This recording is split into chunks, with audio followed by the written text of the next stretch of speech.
Hello student. तो last class में हमने केमिकल बॉन्डिंग में एमओटी कंप्लीट किया था। अब उसी सीक्वेंस को आगे करते हैं। तो केमिकल बॉन्डिंग में आज हम करेंगे फजान्स रूल। ठीक है। अब फजान्स रूल है क्या, उससे पहले फजान रूल की ज़रूरत क्यों पड़ रही है। तो देखो, जो आपके पास कोई भी बॉन्ड है, हम बोलते हैं क्या, ना तो ये प्योरली कोवलेंट है, ना तो ये प्योरली क्या है, आयोनिक है। कि तो जब वो ना तो प्योरली आयनिक हुआ ना कोवलेंट हुआ, तो पक्का अगर वो आयनिक है उसमें कुछ परसेंटेज कोवलेंट होगा, कुछ परसेंटेज उसमें आयनिक होगी। कोवलेंट बोल रहे हो तो उसमें कुछ परसेंटेज आयनिक भी होगा। अब हमें कैसे पता चलेगा किसमें कौन सा करेक्टर ज़्यादा है, उसी के लिए क्या दिया गया था, फजान ने फजान रूल दिया। क्लियर। ओके। दूसरी चीज़, ये जो फजान रूल था, एक तरह से बोल सकते हैं कि हाइपोथेटिकल, उसने जो भी चीज़ें एक्सप्लेन करी थी वो हाइपोथेटिकली एक्सप्लेन करना उसने स्टार्ट किया था। जैसे कि अगर हम सबसे पहले फजान रूल की बात करें तो ये हमें ये तो बता दे रहा है ना कि कौन कितना कोवलेंट है, कौन कितना आयोनिक है। क्लियर। ओके। कैसे बता रहा है, तो यहाँ पे कुछ टर्म्स आती हैं। सबसे पहले फजान रूल स्टार्ट करने से पहले हम कुछ टर्म्स करेंगे। ठीक है। जैसे जब आप फजान रूल की बात करोगे तो यहाँ पे बात आती है पोलराइजेशन की। पोलराइजेशन एक टर्म आती है आपके पास, पोलराइजिंग पावर, और एक आती है हमारे पास पोलराइजेबिलिटी।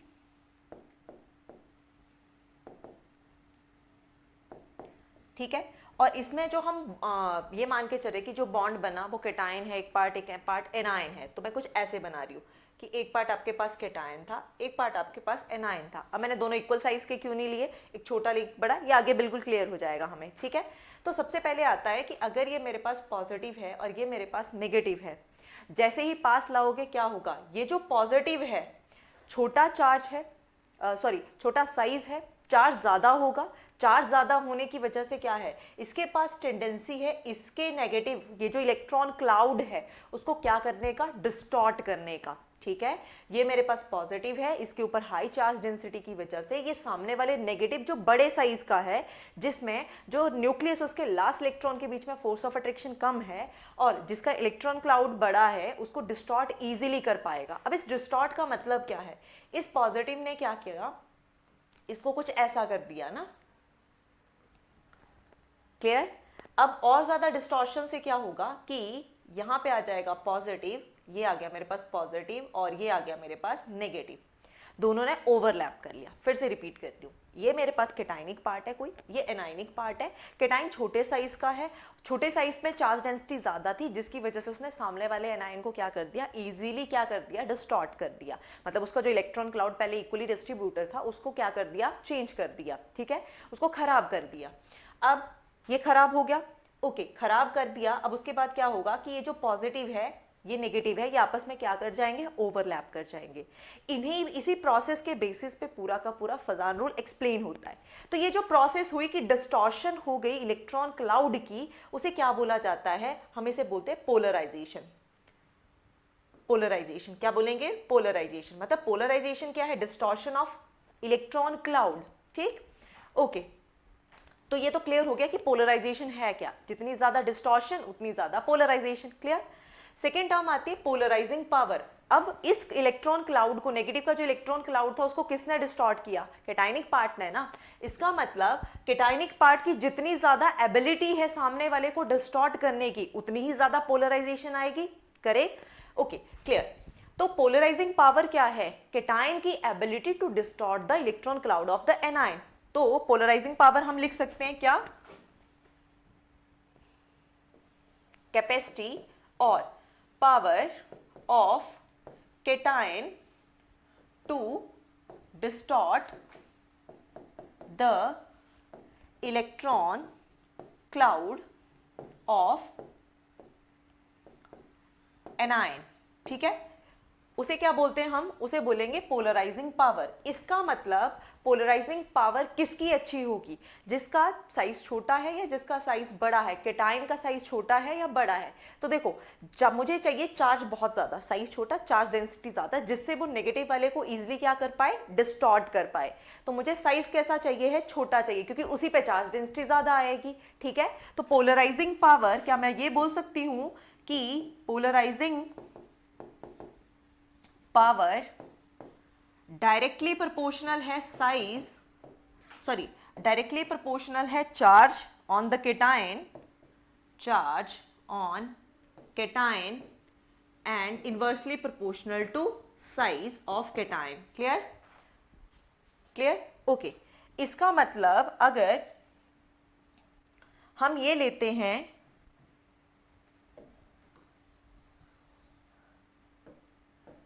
इसका मतलब अगर हम ये लेते हैं कि मेरे पास है Li पॉजिटिव लिथियम, मेरे पास है Na पॉजिटिव, मेरे पास है पोटाशियम, मेरे पास है रुबिडियम और मेरे पास है सीजियम, किसके सामने वाले एनायन को डिस्टॉर्ट करने की पावर ज्यादा होगी? तो देखो इसमें से देखो किसका साइज, पहले तो ये देखो क्या एक पीरियड के हैं, ग्रुप के हैं, कैसे दिए मैंने अरेंजमेंट, तो ये सारे एक ही ग्रुप के हैं। अगर ये एक ही ग्रुप के हैं तो टॉप टू बॉटम जाने पर क्या होता है, जैसे जैसे आप टॉप टू बॉटम जाते हो साइज क्या करता है, टॉप टू बॉटम जाने पर साइज इंक्रीज करता है, और साइज इंक्रीज करेगा तो क्या पोलराइजिंग पावर बढ़ेगी? नहीं, पोलराइजिंग पावर बढ़ेगी नहीं, बल्कि क्या होती जाएगी? कम होती जाएगी। इसका मतलब लिथियम की पोलराइजिंग पावर सीजियम पॉजिटिव से क्या आएगी? ज्यादा। तो लिथियम की पोलराइजिंग पावर क्या है? हाई है। क्लियर? तो जितना छोटे साइज का कैटायन होगा उतनी ही ज्यादा उसकी पावर है सामने वाले एनायन को डिस्टॉर्ट करने की। क्लियर? ओके, एक चीज क्लियर होगी। सेकंड आता है हमारे पास, अगर हम बात कर रहे हैं पोलराइजेबिलिटी की, पोलराइजेबिलिटी का मतलब क्या हुआ? Polarisability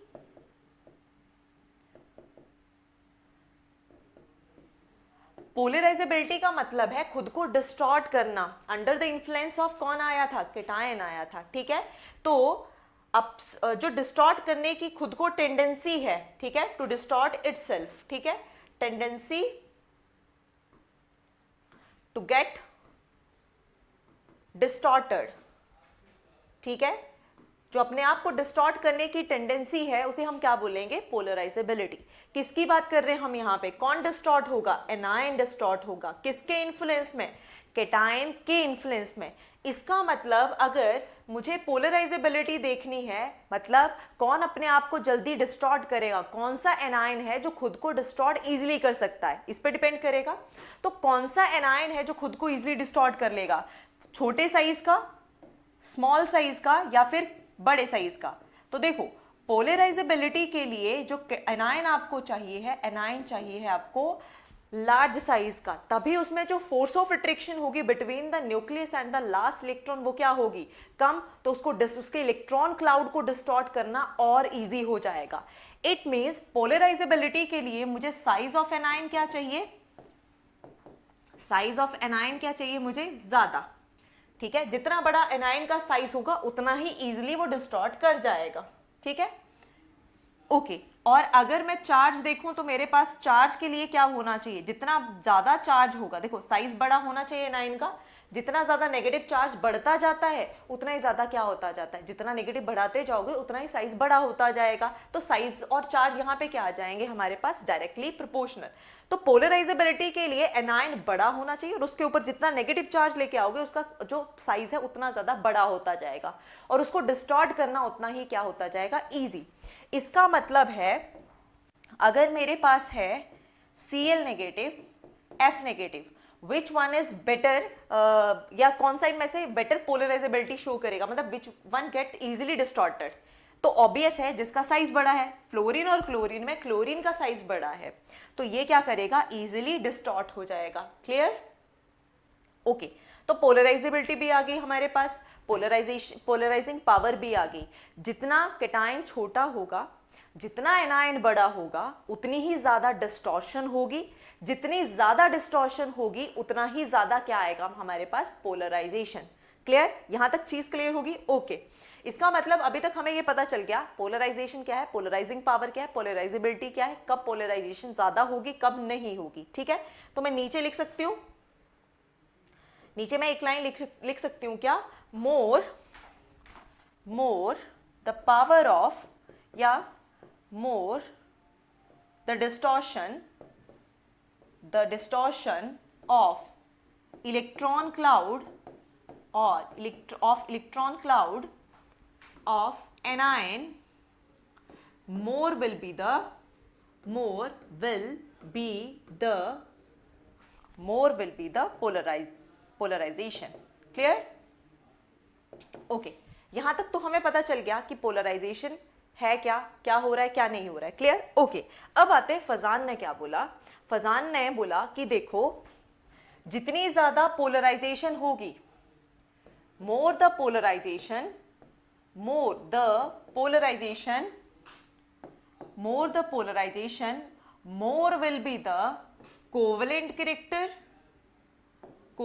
character and less will be the ionic character. Less will be the ionic.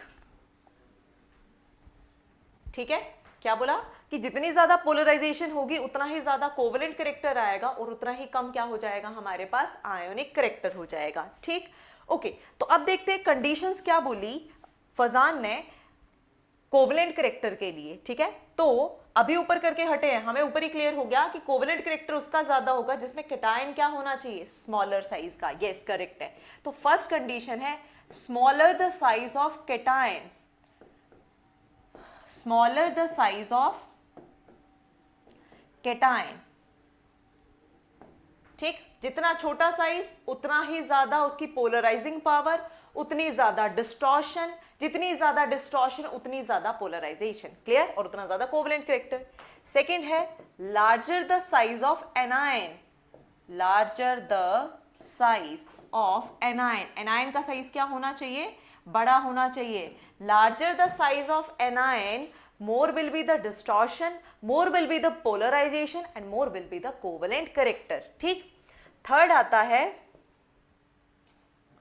more charge on the cation and anion. जितना ज्यादा चार्ज होगा, देखो कैटायन के ऊपर मेरे पास है कैल्शियम 2 पॉजिटिव और मेरे पास है K पॉजिटिव. जितना ज्यादा चार्ज होगा, ठीक है, उतनी ही ज्यादा उसकी क्या हो जाएगी, पोलराइजिंग पावर हाई हो जाएगी. जितनी ज्यादा पोलराइजिंग पावर उतनी ही ज्यादा क्या होगी, डिस्टॉर्शन. जितनी ज्यादा डिस्टॉर्शन उतनी ही ज्यादा उसका कोवेलेंट करेक्टर आ जाएगा. क्लियर? ओके. एनायन का जितना ज्यादा नेगेटिव चार्ज होगा, जैसे मान लो O2 नेगेटिव है हमारे पास और O नेगेटिव है, दोनों में से कौन इजिली डिस्टॉर्ट कर जाएगा, O2 negative. Clear? Okay. Next जो है हमारे पास fourth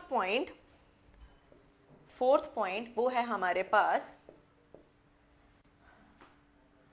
inert gas configuration and pseudo inert gas configuration.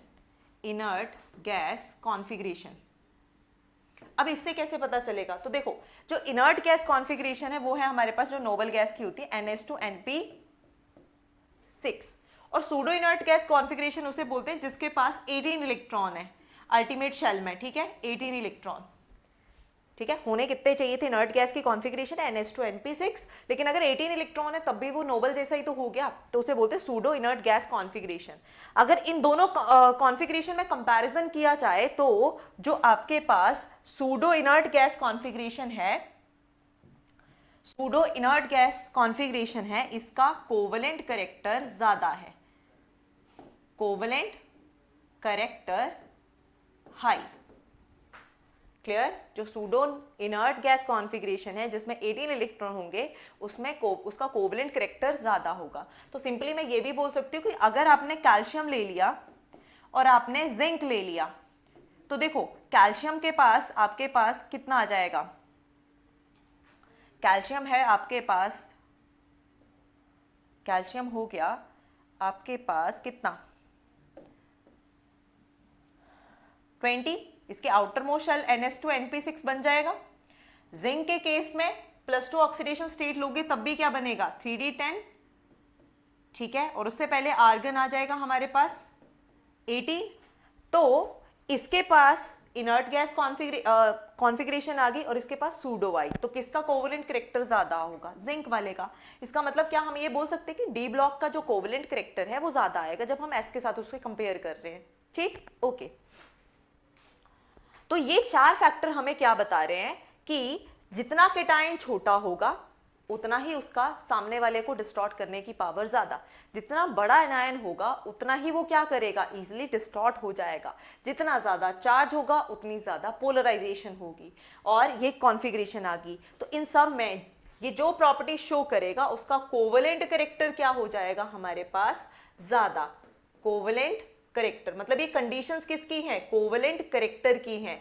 और जितना ज्यादा कोवेलेंट करेक्टर होगा उतना ही कम क्या हो जाएगा हमारे पास, आयोनिक करेक्टर। तो मैं ये डायरेक्टली प्रोपोर्शनल लगा रही हूं और इनवर्सली प्रोपोर्शनल लगा रही हूं आयोनिक करेक्टर के लिए। क्लियर?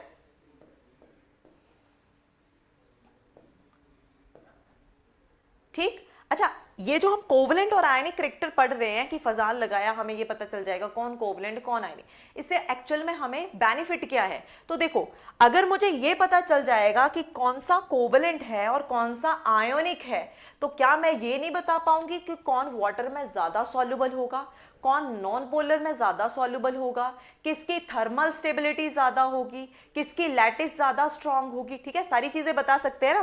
क्योंकि देखो, जो आपके पास अगर मैं बात करूं कोवलेंट कंपाउंड की और आयोनिक कंपाउंड की, कोवलेंट कंपाउंड और आयोनिक कंपाउंड में,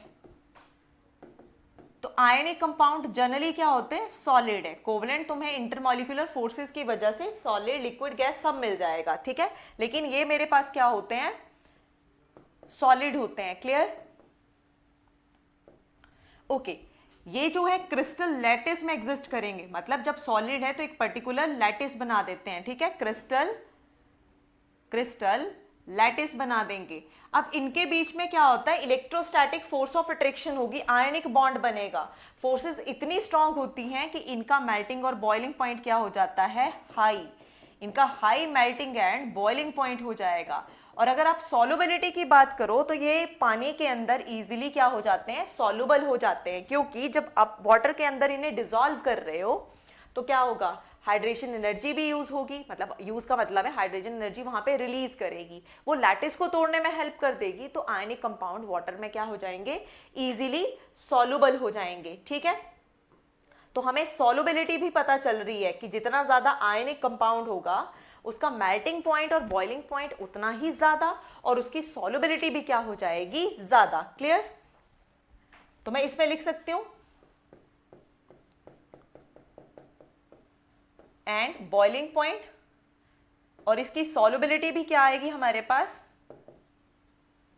कम हो जाएगी जब हम कंपेयर कर रहे हैं किसके साथ, आयोनिक कंपाउंड्स के साथ। ठीक है, ओके, ठीक है। तो जनरली बहुत रेयर है जो हमारे पास सॉलिड मिलेंगे, लिक्विड और गैसेस ज्यादा मिलेंगी। इसमें ये प्योरली हमारे पास क्या मिल रहे हैं, सॉलिड मिल रहे हैं। अब नेक्स्ट अगर बात करें कि एप्लीकेशंस क्या क्या है, ठीक है, हमें क्या क्या चीजें पता चल गई। तो वैसे तो अभी क्लियर हो गया कि मुझे मेल्टिंग पॉइंट का पता चल जाएगा, मुझे बॉइलिंग पॉइंट का पता चल जाएगा। ठीक है, तो एप्लीकेशन क्या है, सबसे पहले मुझे पता चल जाएगा आयोनिक करेक्टर। क्या पता चल जाएगा, आयोनिक करेक्टर, मतलब किसी भी कंपाउंड में कितने परसेंट आयनिक करेक्टर है। और एक बार आयनिक करेक्टर पता चल गया तो मुझे उसकी सॉल्युबिलिटी इन वाटर भी पता चल जाएगी, solubility in non polar solvent भी पता चल जाएगा, मेल्टिंग पॉइंट भी पता चल जाएगा, बॉइलिंग पॉइंट भी पता चल जाएगा। क्लियर? ओके, तो एक हमें आयनिक करेक्टर पता चल जाएगा, second solubility, third melting point, अच्छा solubility in polar solvents, next मैं बोल सकती हूं solubility in non polar solvent, solubility in non polar solvents, solubility in non polar solvents. ठीक है, तो ये सारी चीजों के बारे में क्या होगा, हमें आइडिया लग जाएगा। अगर मुझे फजान रूल आ जाए और उससे मुझे ये पता चल जाए किसका आयनिक करेक्टर ज्यादा है, किसका कोवेलेंट करेक्टर ज्यादा है। ठीक है, ओके, तो फजान रूल में थ्योरी सिर्फ इतनी है। अब हम करेंगे क्वेश्चन प्रैक्टिस कि क्वेश्चन किस तरह से आएगा, क्या पूछ सकता है, हमें कैसे अप्रोच लगानी है। क्लियर? ओके, तो सबसे पहले तो हम यहां पे आते हैं। ओके, मेरे पास ये है question, lithium sodium potassium rubidium caesium, NaF NaCl NaBr, दो क्वेश्चन है। मतलब फर्स्ट वाले में हमें और दोनों में कोवेलेंट करेक्टर चेक करना है। ठीक है, तो कोवेलेंट करेक्टर की सबसे पहले जब क्वेश्चन चेक करना है तो आप ये देखो सब में कॉमन क्या है, क्लोरीन सब में कॉमन है, इसका मतलब अगर मैं क्लोरीन लेके चलूंगी तो कोई फायदा तो होगा नहीं, क्योंकि वो तो सबके पास है। मुझे क्या देखना है, जो डिफरेंट है, क्योंकि वही डिसाइड करेगा ऑर्डर। तो यहाँ पे लिथियम है कैटायन, यहाँ पे सोडियम है, यहाँ पे पोटाशियम है, यहाँ पे रुबिडियम है और यहाँ पे सीजियम है। फजान ने बोला है कि जितना कैटायन छोटा होगा उतना ही ज्यादा उसकी पोलराइजिंग पावर, उतनी ज्यादा पोलराइजेशन और उतना ही ज्यादा क्या आ जाएगा उसमें, कोवेलेंट कैरेक्टर। तो बताओ, lithium, sodium, potassium, rubidium, caesium सारे ही किसके हैं, एक ही आपके पास ग्रुप के आगे टॉप टू बॉटम जाने पर साइज क्या करता है, बड़ा होता है। इसका मतलब लिथियम का साइज क्या है मेरे पास, छोटा। तो smaller the size of cation more will be the which character, covalent character. It means lithium chloride का कोवेलेंट कैरेक्टर ज्यादा होगा NaCl से, रुबिडियम से और सीजियम से। ये मैंने ऑर्डर बनाया है कोवेलेंट कैरेक्टर का। किसका ऑर्डर है ये, कोवेलेंट कैरेक्टर। अगर आपसे आयनिक पूछे तो उल्टा कर दो फजान को।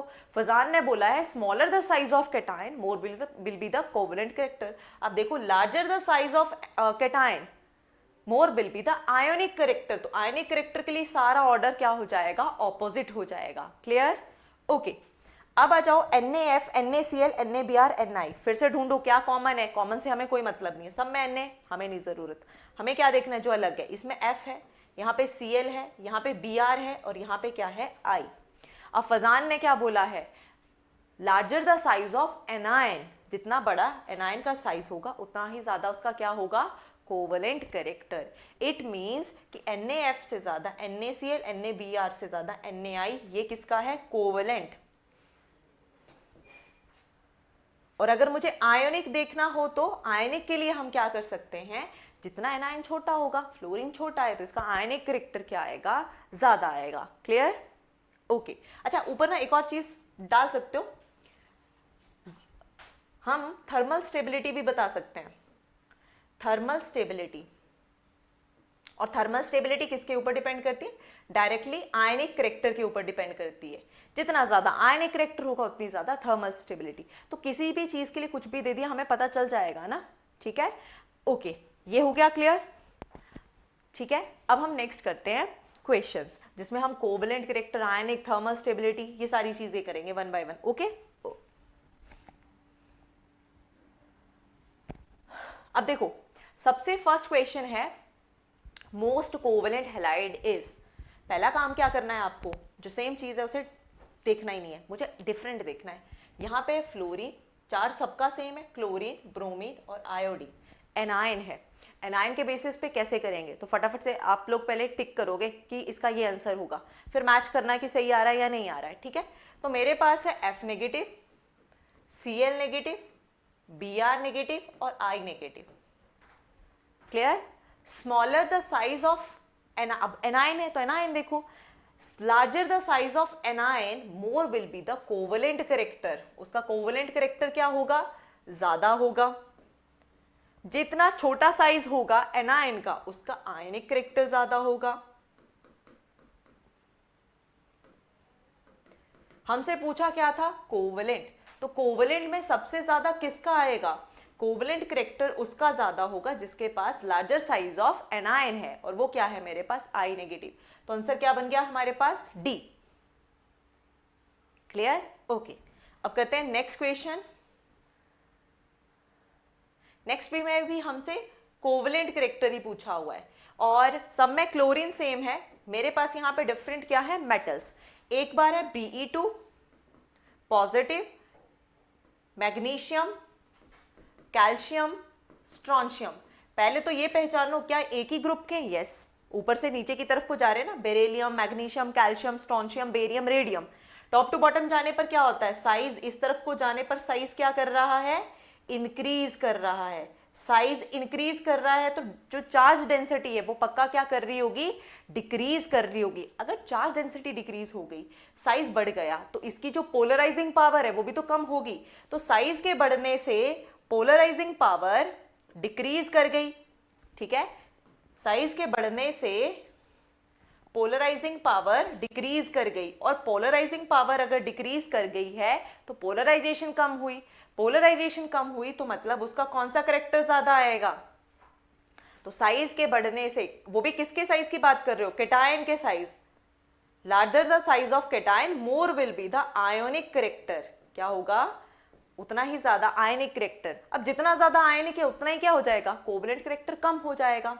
इसका मतलब मुझे एनायन छोटा चाहिए कोवलेंट के लिए, तो मेरे पास है बेरिलियम। बेरिलियम छोटे साइज का है, अगर बेरिलियम छोटे साइज का है तो इसका कोवलेंट करेक्टर क्या हो जाएगा, हाई। इसका मतलब बेरिलियम सबसे आगे है कोवलेंट करेक्टर में, फिर मैग्नीशियम, कैल्शियम, स्ट्रोंशियम, क्योंकि मैंने सीक्वेंस में ही लिखा है। कौन सा आंसर बन रहा है जिसमें बेरिलियम सबसे आगे है, ठीक है, तो कौन सा आंसर है ये वाला हमारे पास, सी, जिसमें बेरिलियम, फिर मैग्नीशियम, फिर कैल्शियम और फिर क्या है हमारे पास, स्ट्रोंशियम। Clear, okay.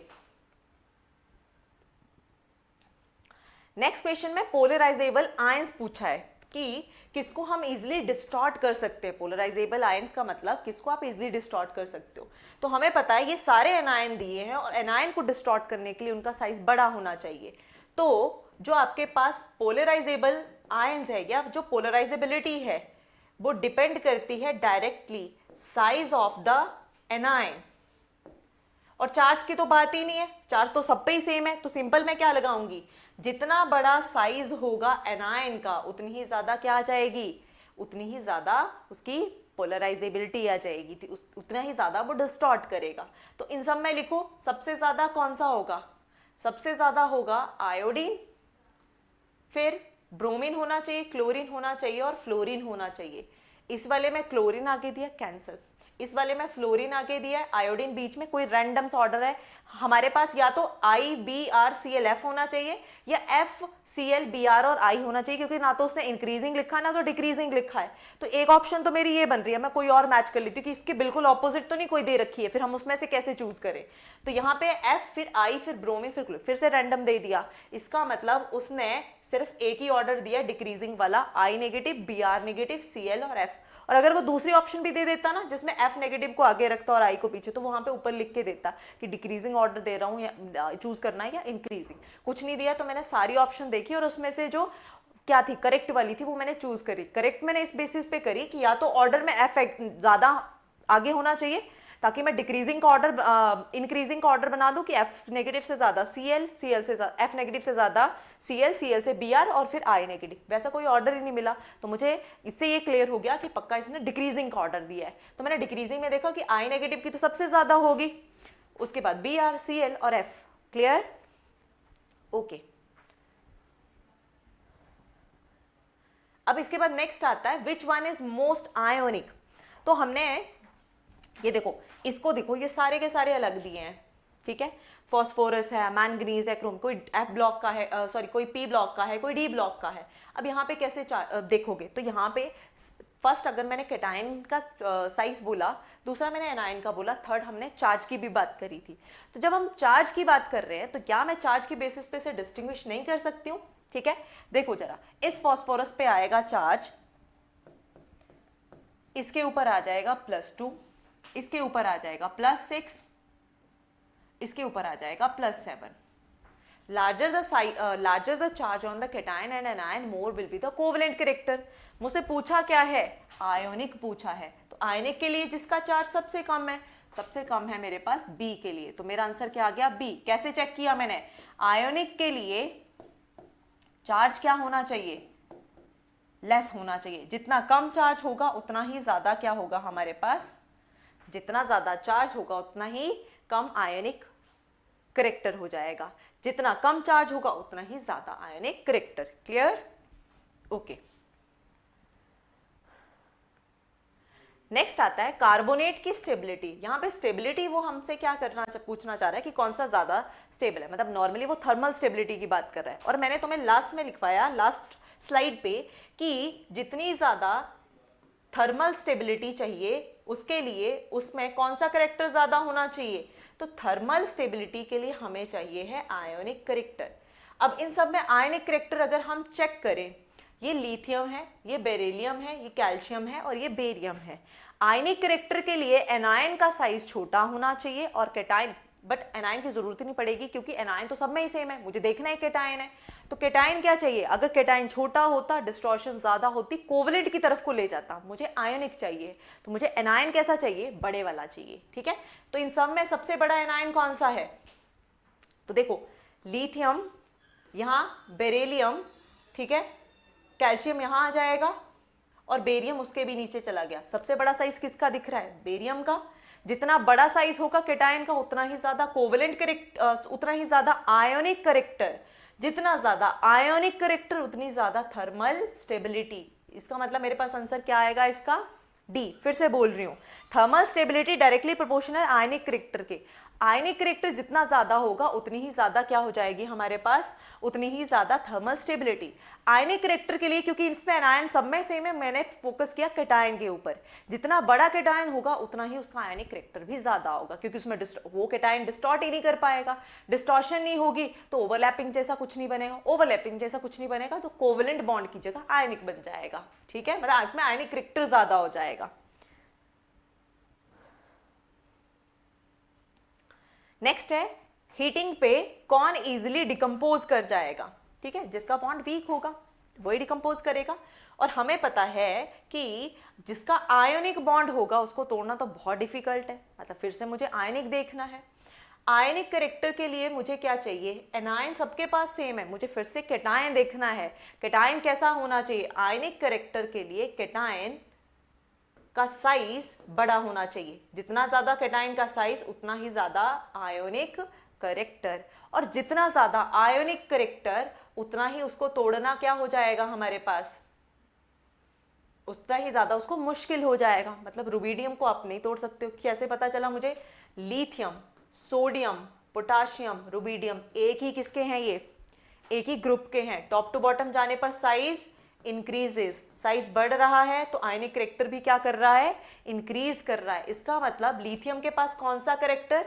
कोवेलेंट। छोटा साइज है ना, smaller the size of cation more will be the covalent character, क्योंकि उसकी क्या करने की ताकत 10 ज्यादा है, सामने वाले को डिस्टॉर्ट। जितनी ज्यादा डिस्टॉर्शन उतनी ज्यादा पोलराइजेशन, जितनी ज्यादा पोलराइजेशन उतना ज्यादा कोवेलेंट करेक्टर। तो लिथियम क्या आ गया मेरे पास? लिथियम क्या आ जाएगा मेरे पास? लिथियम कोवेलेंट ज्यादा है, कोवेलेंट ज्यादा है तो ये इजीली डिकम्पोज कर जाएगा ऑन हीटिंग। क्लियर? तो यहां पे आंसर क्या आ जाएगा मेरे पास? सी। ठीक, ओके।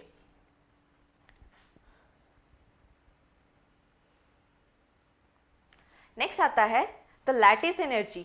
ठीक है, the lattice energy of the lithium is the following order. मतलब फ्लोरीन, क्लोरीन, ब्रोमीन, आयोडीन लगा देते हो और लैटिस एनर्जी देखनी है। लैटिस एनर्जी वहीं ज्यादा होगी जहां पे आयनिक बॉन्ड ज्यादा होगा।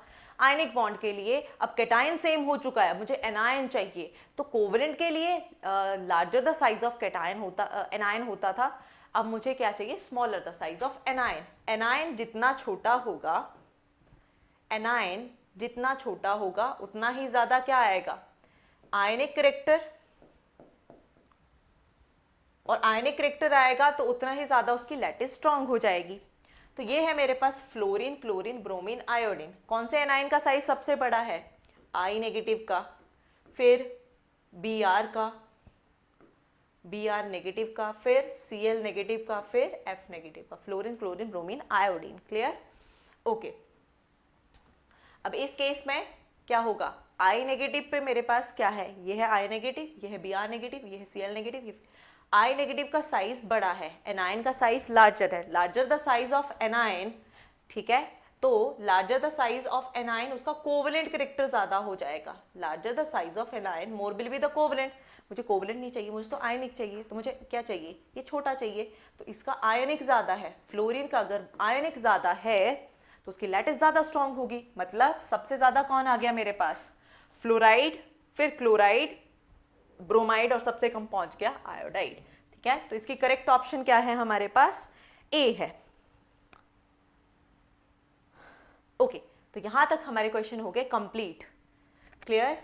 तो फजान रूल करके हम बहुत से क्वेश्चंस को सॉल्व कर सकते हैं। लैटिस के ऊपर आ जाए क्वेश्चन, थर्मल स्टेबिलिटी के ऊपर, सॉल्युबिलिटी इन वाटर के ऊपर। जैसे मान लो इनमें से पूछना हो कि वाटर में इजीली डिसॉल्व कौन कर जाएगा? जो ज्यादा आयोनिक होगा। ज्यादा आयोनिक वो होगा जिसमें एनायन का साइज क्या होना चाहिए? छोटा होना चाहिए। ठीक है, और वो सेम बन जाएगा। क्लियर? ओके।